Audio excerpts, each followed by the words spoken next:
નમસ્કાર. બગસરામાં નગરપાલિકાની ચૂંટણીને લઈ ભાજપના ઉમેદવારો દ્વારા હોમ કોન્ટેક્ટ અભિયાન તેજ બનાવાયું. શહેરના 7 વોર્ડમાં કુલ 28 ઉમેદવારો મેદાનમાં છે. ત્યારે આજે ભાજપના ઉમેદવારો બગસરાના વિવિધ વિસ્તારોમાં ફરી પ્રચાર કર્યો. આ અભિયાનમાં ભાજપના પ્રભારી પ્રકાશ તેમજ હિંમત ખાસ કરીને હાજર રહ્યા હતા. સાથે મોટી સંખ્યામાં કાર્યકરો જોડાયા હતા.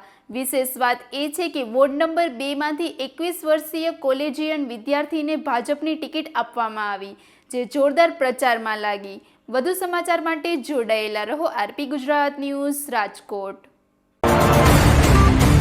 નમસ્કાર, મારું નામ વિશ્વા છે અને હું વોર્ડ નંબર 2 માંથી ભાજપની ઉમેદવાર છું. હાલ અત્યારે મારી ઉંમર 21 વર્ષ છે અને જો હું મારી લાયકાતની વાત કરું તો અત્યારે હું BSc નર્સિંગના 4થા વર્ષમાં અભ્યાસ કરું છું.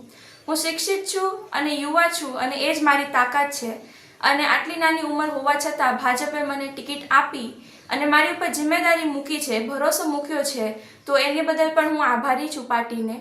જો અત્યારે મારે જવાનું થાય છે પ્રચારમાં, પ્રસારમાં, મિટિંગ્સમાં જવાનું થાય છે, રેલીમાં જવાનું થાય છે અને ત્યાંથી જનતાનો પણ ખૂબ જ સારો એવો પ્રતિસાદ મળે છે કે ભાઈ ના, ખરેખર દેશ જે છે બદલી રહ્યો છે. વધુમાં વધુ યુવાનોની જરૂર છે રાજનીતિમાં અને વધુમાં વધુ શિક્ષિત લોકોને રાજનીતિમાં આવવું જોઈએ. બગસરા નગરપાલિકા સામાન્ય ચૂંટણી 2026 અંતર્ગત આજે બગસરા શહેરમાં શહેર ભાજપ દ્વારા એક ભવ્ય રોડ શોનું આયોજન કરવામાં આવ્યું છે.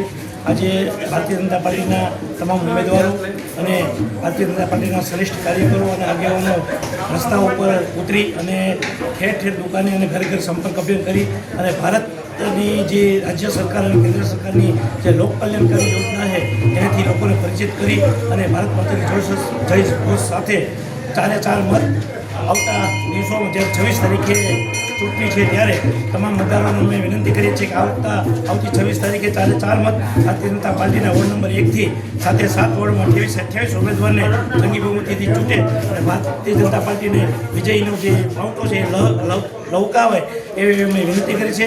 ભાજપને મત એટલે વિકાસને મત, ભાજપને મત એટલે સલામતીને મત અને ભાજપને મત એટલે બગસરાના ગૌરવને મત એ વાત કરવા માટે આજે ભારતીય જનતા પાર્ટીના કાર્યકરો ઘરે ઘરે અને દુકાને દુકાને લોકસંપર્ક કરી રહ્યા છે.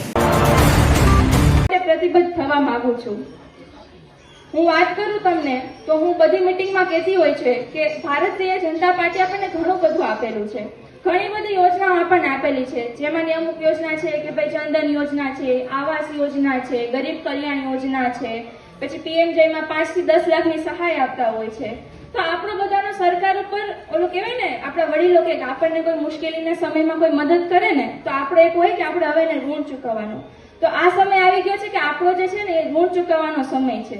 હવે આપણે બધા છે ને દેશની સરહદ ઉપર રહીને આપણે દેશની સેવા કરવા માટે સક્ષમ નથી અત્યારે, પણ દેશની અંદર રહીને આપણે દેશની સેવા કરવાની છે અને આ સેવા જે છે એ આપણે બધાએ વોટ આપીને કરવાની છે 26 તારીખે રવિવારે.